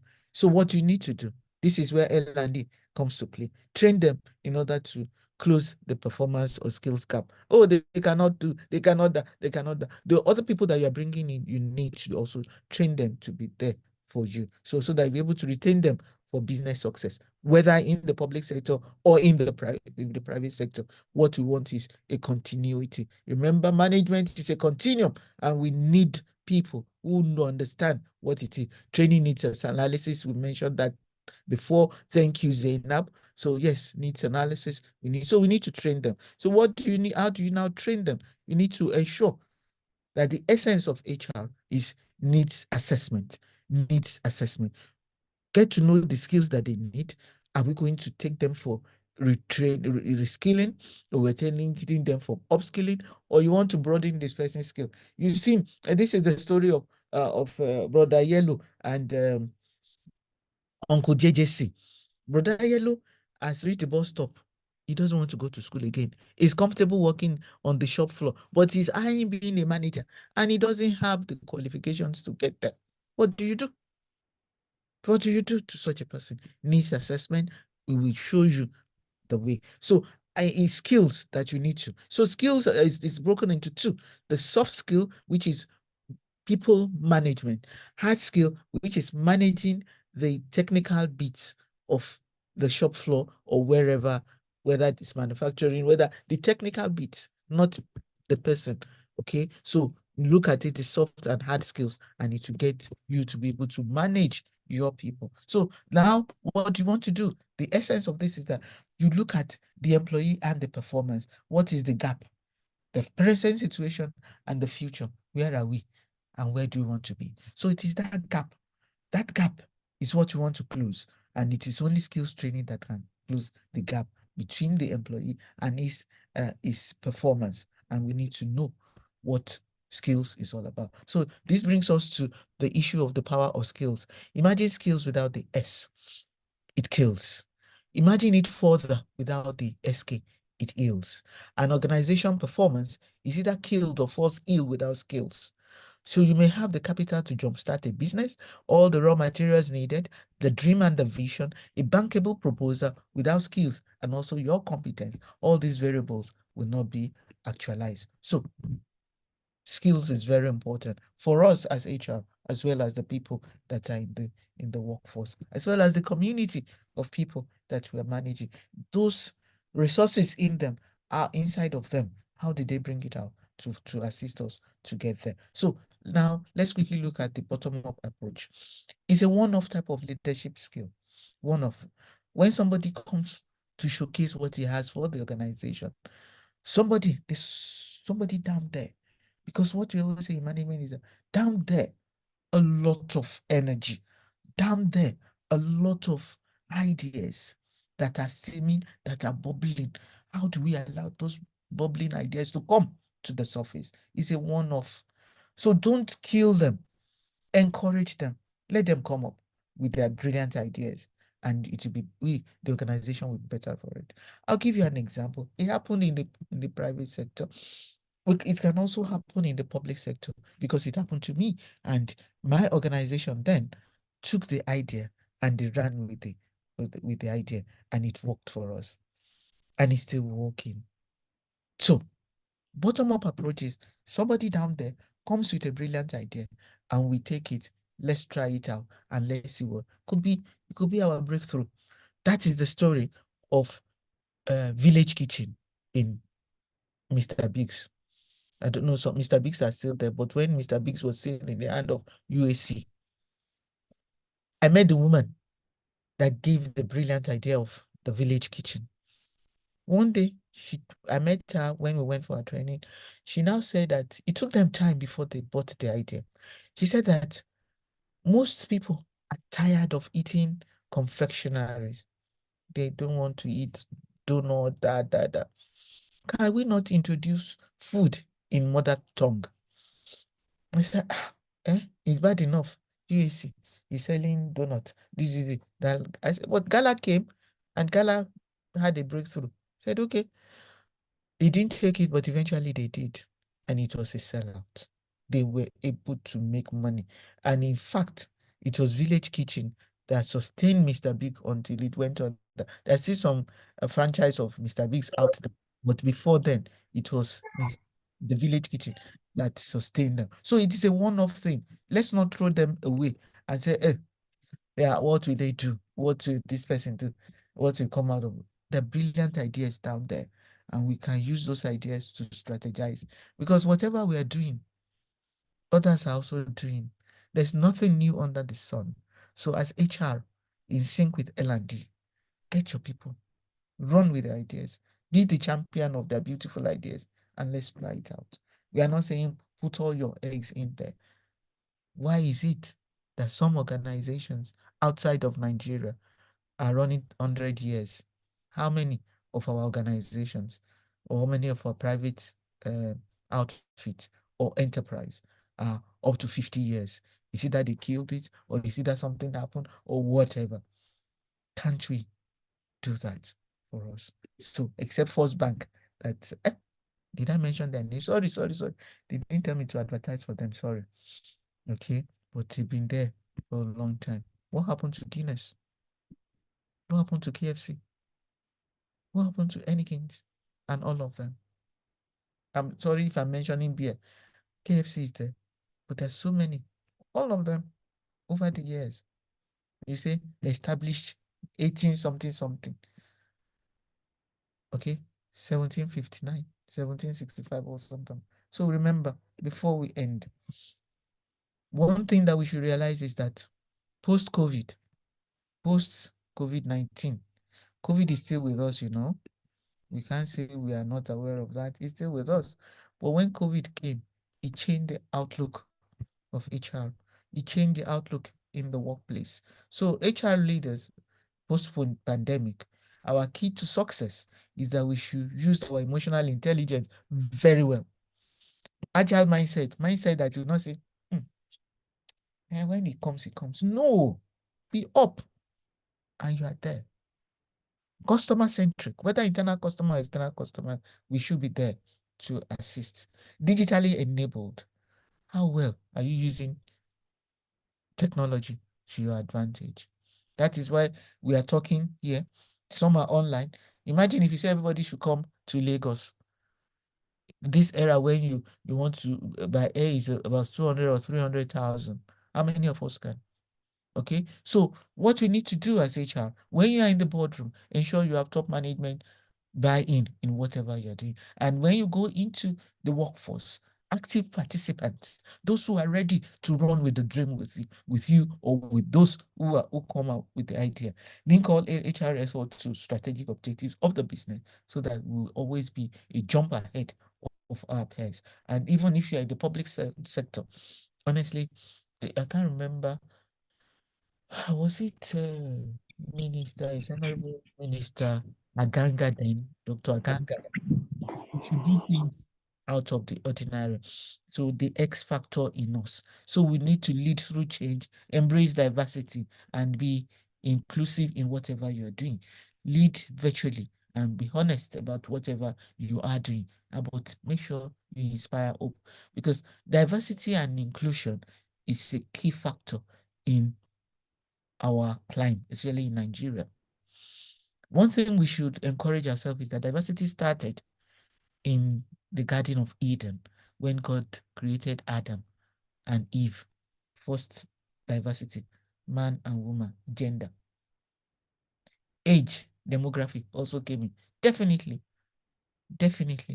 Adam will be, whether it was one day, it was 1 hour that God cast sleep on him and he created woman, at least he was older than Eve. So age has come in. So you see that whatever we are doing, we need to. That is why God gave us 2 hands, everything to assist one another. Diversity and inclusion is what we need to talk about. We may not be able to talk about equity, but go in there, add what is in it for me. What value do you bring to the table for management, and we'll be able to succeed in whatever we are doing.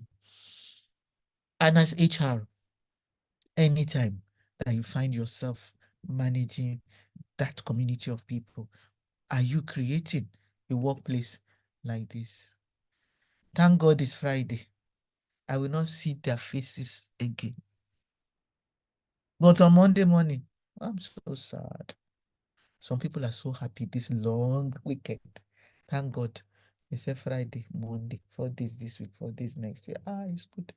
Not the holiday that will come in. But on Monday morning, are you creating a workplace like this for your workforce? The community of people that you are managing.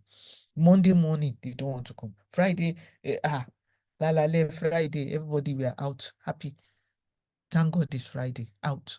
I don't want to see their faces. Please, let them see you as that person that will help them to get there. So that is why, as HR, we need to manage our emotion. We need to manage the people that are with us. I always say that emotional intelligence will not say you should be MU, but he wants you to remember that anger is 1 letter short of danger. In your state, you can do anything. And when the scales are down, what do you want to say? That is why this Brovdani says, Leah Brovdani says, why we all may feel angry. Emotional intelligence is knowing what to do with the emotions of anger to achieve the best possible and positive, I added positive outcome. Because whatever you're doing should be positive. Possible. Yes, you can kill somebody, but best positive outcome is what I will add to it. You have a right to be angry, but please manage your anger. Okay? Because I've seen to some places, some private concerns, they'll tell you, where were your fathers when I was starting this organization? I heard the CEO tell people like that. And to God be the glory, their fathers were not there. And the organization has gone down. If I mention the organization, I won't. If you are privy to know the person that mentioned that said that because I don't want anybody to sue me for 10 million or 5 billion. So, but if they said that and the organization went under, it's one thing that we need to say, look at it. Even when you started the organization, the son of a nobody that became somebody, we should be able to manage our communication, should be able to manage whatever we do and how we say it.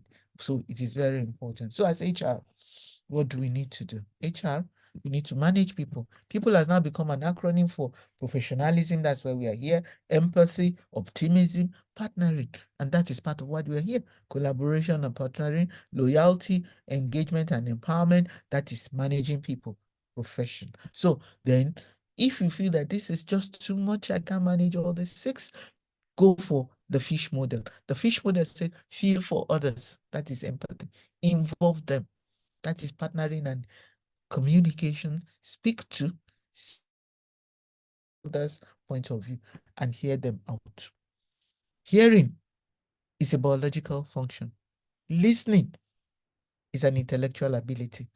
Learn to listen, because when you cut somebody midway from saying what he wants to say, the best is yet to come, and you will not get what that person wants to tell you.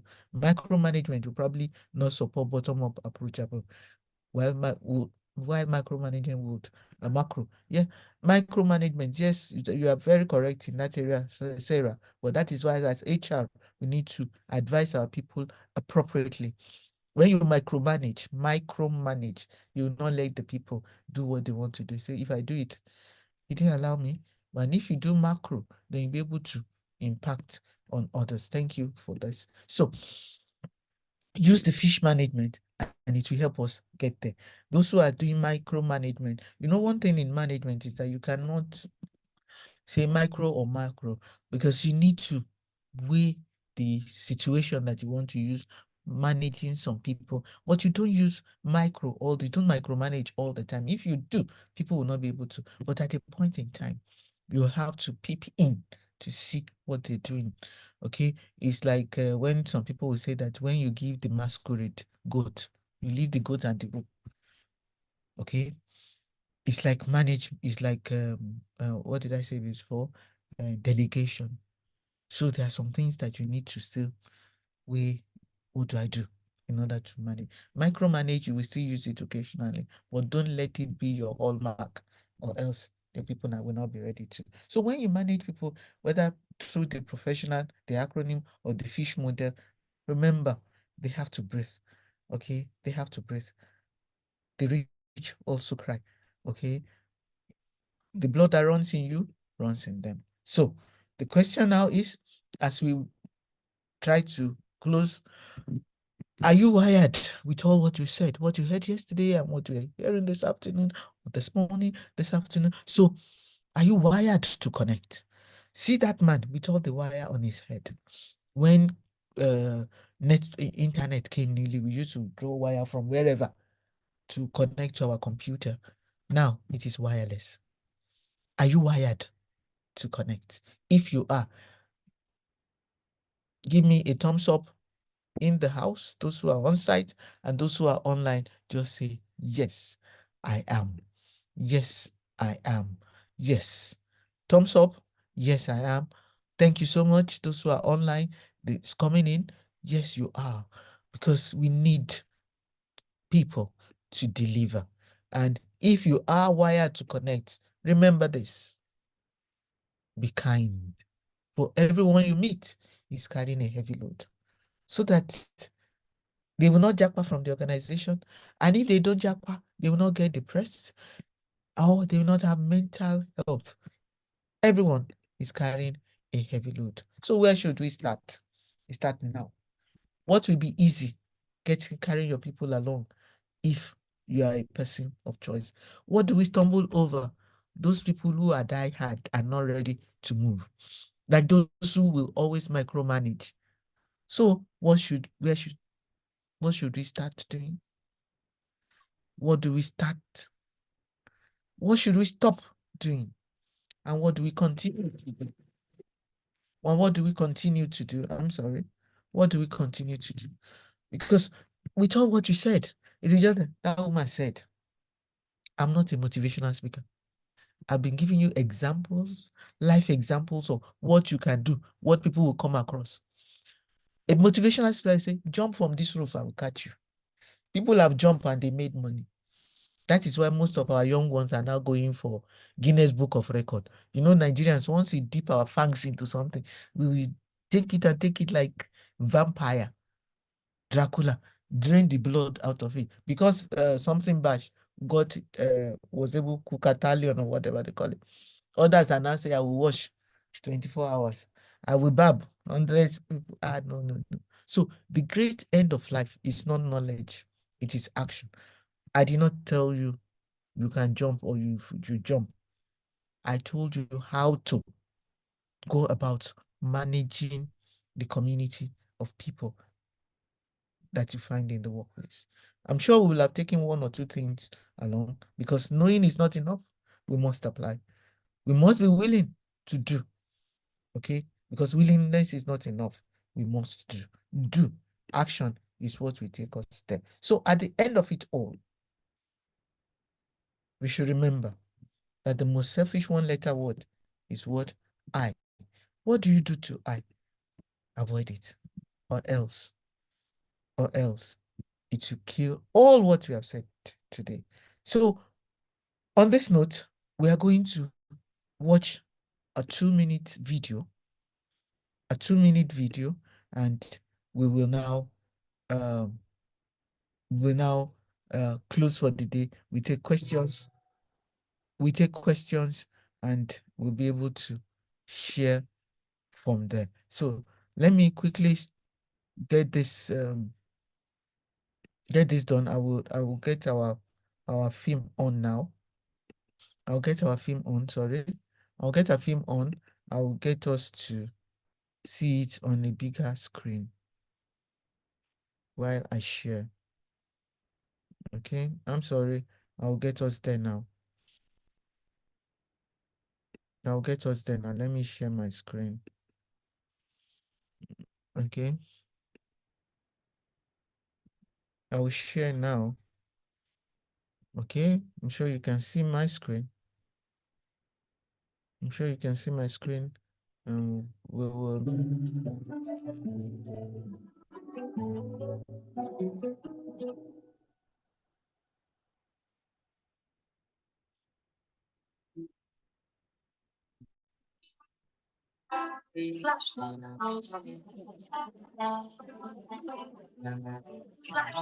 Mr. Chris Myler, an elderly carpenter who was ready to retire. He told his employer of his plan to leave the house building business to live a more leisurely life with his wife and enjoy his extended family. Now, he would miss the paycheck each week, but he wanted to retire. The employer was sorry to see his good work go and asked if he could build just one more house as a personal favor. The carpenter agreed and started working on the last project of his life. Since it was his last project, he worked half-heartedly. He said goodbye to overtime. He did not consider to find the best cement mixture. He did not consider having a swimming pool in this project. He did not use quality wood for doors. The furniture was not of good quality. The employer called the carpenter in his office and gave the keys of this newly built house to the carpenter, saying, "This is my gift to you for your such a commendable service over 15 years. The carpenter was shocked. What a shame. If he had only known he was building his own house, he would have done it all so differently. So it is with us. We build our lives a day at a time, often putting less than our best into the building. Then, with a shock, we realize we have to live in the house we have built. If we could do it over, we would do it much differently. But you cannot go back. You are the carpenter, and every day you hammer a nail, place a board, or erect a wall. Someone once said, life is a do-it-yourself project. Your attitude and the choices you make today help build the house you live in tomorrow. Therefore, you should build wisely.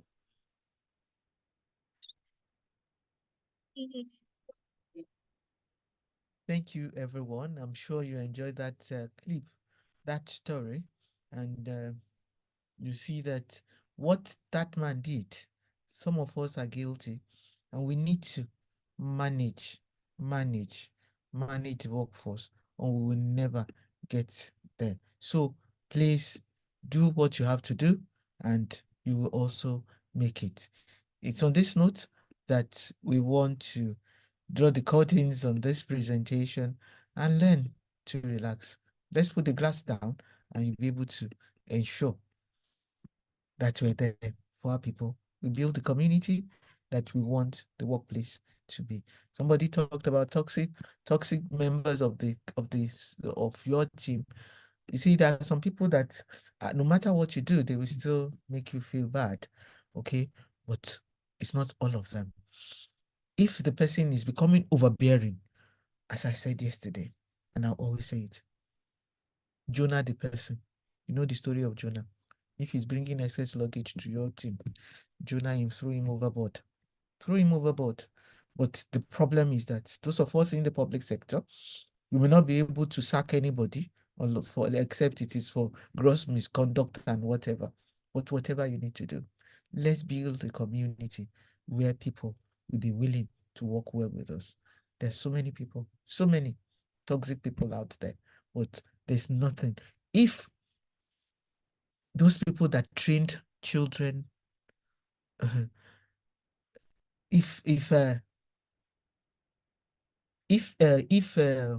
those people who trained these children that are partially blind, what do they call them? Partially school for the blind. They make better batik, tie and dye than you and I. Okay, if they can be trained, they even train them to dance left like that. I wonder they are not sighted. If they can manage them, we can manage our workforce. There are toxic people, yes, but try and manage them. Because what we in training we said that there's nobody that is not trainable. Look at it. Are you the neck of the bottom or the bottleneck? Thank you so much, and I appreciate all of you. If you have questions, write and give the secretariat. If you have any online, please send, and let's use the next 1 minute to look at it. We have 1 o'clock, 1 or 1:04. Let's see what we can do to assist you to get there. You are going into that community. Please be our what do you call trailblazer out there. Don't ever feel incompetent that you say, I think CIHRM is not equal to CIPM. We are not in competition. It is you that you're looking at me that will make the difference for CIHRM. Thank you so much, and I appreciate you all. Have a nice day. My Oga Gideon, are you there? Oga Gideon. Hello? Am I not audible? Hello?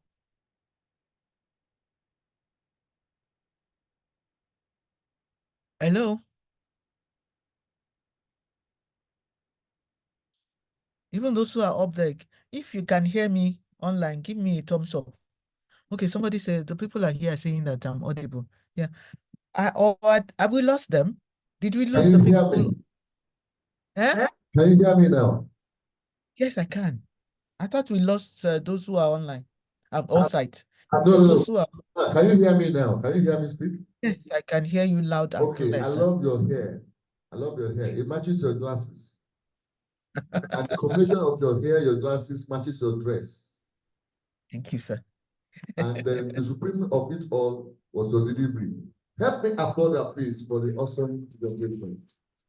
Thank you. Wow, this is beautiful. This is beautiful. You've never disappointed. You're always coming fresh. You know, no wonder anytime I pray for you that may your strength be as your age. So when you grow older, your strength becomes sharper and wisdom. So you always come fresh and all that. If you enjoyed Madam today, please help me one more time. If you're not tired, take your hands together for her. Celebrate her for me. Celebrate her for me. Thank you. If there's Thank a reason for us to come the next world, I'll come within the period you will come. So that I can connect. Why? It's all right. Thank you very much, man. Thank you. Thank you. All right. Before I move on, permit me to speak briefly on something. Okay, let me clear this. Let me clear this. I always say that we should unlearn to learn, meaning that you try to put aside whatever you know before you start something new, so that you don't have complications or conflicts of interest of ideas with what will be shared. And I was happy that from the conversation I had here and there, I saw that quite a number of people put aside what they knew before now and added to themselves what's presented. So simply put, I'm sure you agree with me, so direct, focused, and hitting the nail on the head. Yeah. Meaning that we'll be so impacted to understand the fact that the last thing she said, they're talking about positivity there. So it's not just to get something done, but to get it done well, so that you can be sure that the result will help the organization. What is important is not that, like I tell my staff, that you have come to office does not mean you have worked. That you have come to the office does not mean you have worked. So those that talk about timing, but maybe it works for you, but it doesn't work for me. I have my staff that get to the office by 7 a.m. Work start by 9. So you tell me you have done overtime 2 hours. For who? You wanted to beat hold up, so you came early. So I should pay for that. Then you want to leave by 3 o'clock. Now, the one that wants to do overtime, you did overtime between 3, 5 to 7 is early when you want to do overtime. How is it over? It's before time now, not over. It's before time now, not over. We need to let them, please, can you help me move that? So please, we need to understand something here, which is that we need to let them understand what the process is. That's why there should be a working structure. That's why we're HRM. There should be a working structure. That's our duty, to ensure that the organization has something that without you, that thing functions. That's why I don't appreciate, I'm sure there's nobody like that there. If they're here, just don't show, don't let us know. I dislike when you get on the side and you see HR coming, everybody's just running. And you feel good. They're running in from you. Other than what's outside, the people they run from is either armed robbers, ritualists, or somebody that is insane. They don't see how people are running away from them. So you need to check yourself. What are you not doing right? Listen, the idea behind anything is not for you, but for the end goal is the organization. They want to see your productivity via the input of your staff to ensure that the company is moving forward. We are there. That's why we are professionals. That's why we should deliver right. That's why we should be thinkers. That's why you should be listeners. That's why you should be listeners. Thank you. I remember that. You should listen well. Hear them out. You know that's a better way to tell somebody no. Why you are talking? No, shut up. And sorry, no, we won't go that way. If you're the one, which one will you take? I've said no to politely. Oh, no, you are missing something. That is so that's why I won't go that way. Oh, but say, oh, okay, ma. Thank you. I get you now. Simple. But the one you're saying, no. The day the guy will come with the right idea, you will not listen. Then the company will have gone down. You now say, but you didn't say it. You allow him to say it. One thing I love about HR responsibility is that we listen to people. Listen to them. That's a better way to correct them. You know that anytime you want to correct the staff, let them say what is their head. It is wrong, it's easier to correct. My Bible says that when you cast out the devil, say if you don't put something new there, the devil will go bring more powerful one. So the person will think that wrong thing that is his head is the right thing. So he will grow in it the more. Falsehood all the way. But if I allow him say it, no, that was olden days, Mr. John. Johnny just come. See, with that kind of ambience, with that kind of environment or situation, is calm enough to be curious to what you want to say.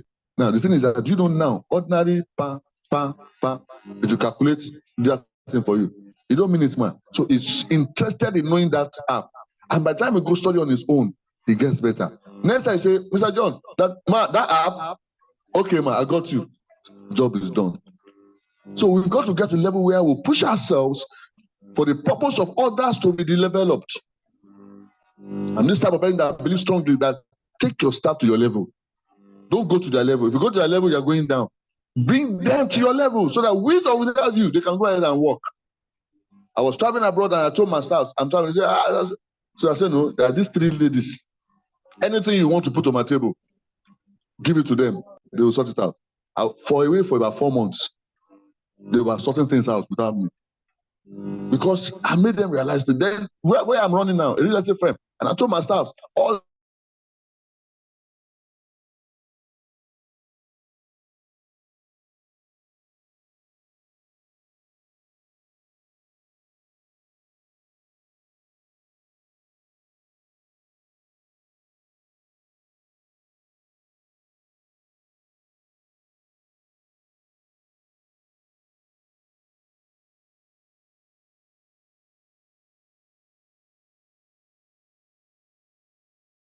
Work it out. Please, this is one thing I always do for us to understand that, listen, like I said from the beginning, it's not about certificates. It's about what? Certificates. It's what to sabi. You must sabi as HR because they depend on you.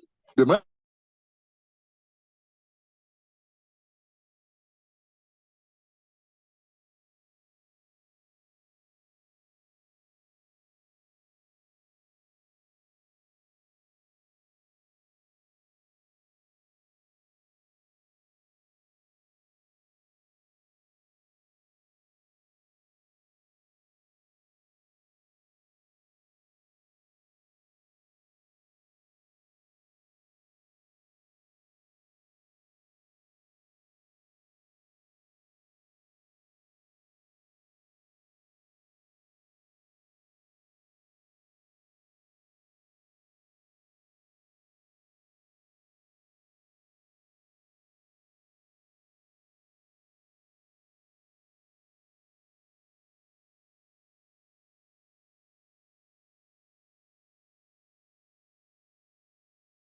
them.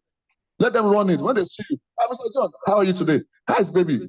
How is mother today? They're doing fine. Your baby is now 2 weeks old. Oh. That's good. That's good. HR. Create the of my baby. When he gets home, he'll tell the wife. Yes, and I say, my office, that office, I always start after my baby. But we were there. Then put some structure or something that will make them dear to your office. When they give them, let to HR organize small thing for that baby. Let them send to the mother. It's part of keeping that good staff in your office. When you get home, somebody's calling him somewhere for come and say, Oga, or daddy, what? Emma, calm down. She doesn't work there, but that's our office. I mean, that place where you work. Don't leave known to unknown. No. Be careful. She will give him a right counsel. Then, when he gets back to the office, another type of people that they'll give their all. They'll give their commitment to make that things work. You know why? They want to keep their family at home happy. Because when they get blessed from the office, the family feels it at home. Then, when the family encourage them at then the resultant effect of that activeness is growth for the organization. Don't pay me for that one, but you can clap for me. Thank you very much. Okay, before we go to the next thing, I want to address something so quickly. The issue of those that are outside. I want to plead with you on behalf of the institute. We are sorry. But you know it's not our fault, but I'll tell you we are sorry. Quite a number of people do not indicate who they are coming with and all that. And when we came out, we noticed that we just had to quickly make provision for something. But eventually, there are now so many more than the canopy that was available that we could get. Some of them said that the heat is much. There's no other thing we can do other than provide canopy. I can't put AC there. It's an open space. And eventually, we have to work out something for them. But your friends, after now, we are working seriously to get a bigger hall here. So please clap for the institutes now. Before now, when we have online and on-site, we'll create this space for guests. We don't have more than this, guests. But now that you're here, we cannot afford to keep you outside and say, because you came later, our guests should stay inside and keep you that's inducting outside. That won't be fair enough. So that's why we have to just quickly get that canopy for them, while you that's inducting have to stay inside. Usually they stay here. Now, some of them have an issue. I'll be frank with you. Some of them mentioned that we're not even hearing what that is. It's not meant for them. In fairness, it is not meant for them. It's not meant for them. I've seen some of them before when they come, they are recording. They're recording all the teaching, messages, whatever. And I said, that's part of the problem they have. Instead of feeling, I say, okay, because of that, what I heard, and I'm also inclined, I'm in that line, let me get inducted next time. They believe that they have. Is it one time thing that will make you, even if they sabi that one, but they don't get the certificate. So you have the certificate, and you now have certificate. They don't get, they get only certificate. And you are going to get the soft copy. They will just record what they can. Some of them are snapping. But you have the soft copy. You take your time, study. Then you pack their lives, you impact them. But please help us after now. Appeal to those that you have out there that should please John Wayo. I try you, I speak that one. Okay, they should just mellow a bit and just calm down. It's not intentional that will keep them there. But situation that we have in hand says that we have to do something. Eventually they'll be moved somewhere. But please help us later now appeal to them. They have a time we always make them come in, and that's when we are doing presentations. After your induction and you are being presented your certificates and all that, we say family support. So we tell them, they go and announce to them, they will now come around. When they announce anybody's name and you have your family around, they come. After your decoration, when you are with the president here, they will come, join you, snap, and all that. Then after we've done the group pictures outside, they also have enough time to snap. Then you have been decorated. You have all that will show that you have been inducted, that they can do with you. I can understand some of them. I've been there and I saw them. And some of them are interested in the lectures. Don't just give them. I'm not saying you can't, but don't just give them. You make a light of the institute. I'm being frank with you. It will be as if maybe waiting that they hide now, we don't get so. No. It shouldn't be so. We are professionals. We should impact them, teach them something, but you don't have to deliver your lectures to them. It's not right. Is that okay? I will still friends. All right. Thank you very much for understanding. All right. Hello? You said? They should pray for you and join. Yes, there's the next time. Yeah, after now, we'll tell you you get the announcement of the next date. They can apply, they can join. It's important. Very soon, we'll go to exam. Very soon, they'll do exam. President, sir, am I right?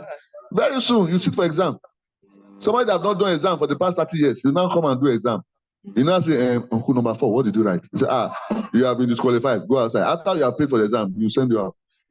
People don't understand some of these things. It's not about, that's why I always say that thing. I love it. I teach it anywhere I go, any induction I do, any training I do training a lot and tell them, don't go for the certificate. That's why if I see you, anytime I'm doing things like this and you're outside, I'll tell you to go inside. What you came for is for the knowledge, not the certificate. You can buy certificates now. You can print your own self, do your own institute, print it. Only that when you present it where they can confirm, they will discard it that this one is Oyo certificate. But I mean, you're not Oyo state, but fake. So you understand that. So it's important that we get to understand this and we share within ourselves. Now, for those of you that don't have the jotters in your bags, can I see your hands? Can I see your hands? If your hand is not heavy, can you help me hold it a bit? Can somebody take care of those hands now? Take care of those. No. Why more hands are going up? No hand was up there before now. What happened? You are checking. They were unbelievers. They didn't believe me. Please keep the hand up so that they can take care of you. Please. Somebody go to the back now. Why are you doing the same place? Somebody go to the back. Yes. Thank you. Move. You leave her to do this one. You go to the back. Yes. Thank you. See, the hands are just going down. They are collecting their blessings. People like blessings. Thank you. That's okay. Thank you very much. Thank you. When we head, we have to quickly arrange for them to come so that you can have it. Thank you. All right. On this note, permit me to just run. I'm going to be inviting in your bags, the oath is there. And for those of you online, I'm sure they've sent the oath to you, but yet we're going to have it screened. You're going to see it on your screen. You can follow us while we run it. On this note, permit me to say we all be on. Okay, no, that's not my duty. I'm not doing that. Permit me to welcome the president, Dr. Sam Omoye. Please celebrate him as you come forward.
Please, may I have your attention?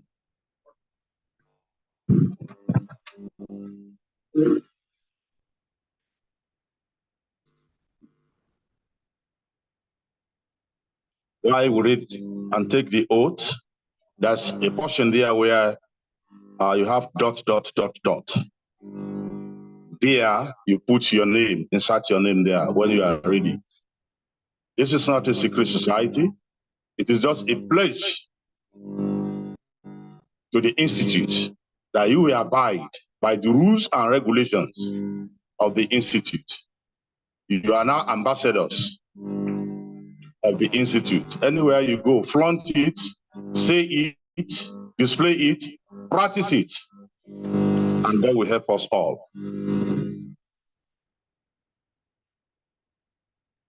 The Code of Ethics and Professional Conduct, that is what I'm reading. The Code of Ethics and Professional Conduct describes the expectation that we have of ourselves and our fellow practitioners all over the world. It articulates the details to which we aspire as well in the behavior that are mandatory behaviors in our professional and voluntary roles.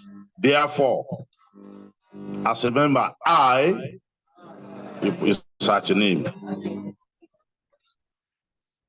pledge to conduct myself professionally with truth, accuracy, fairness, and responsibility to the public, to pay my annual membership subscription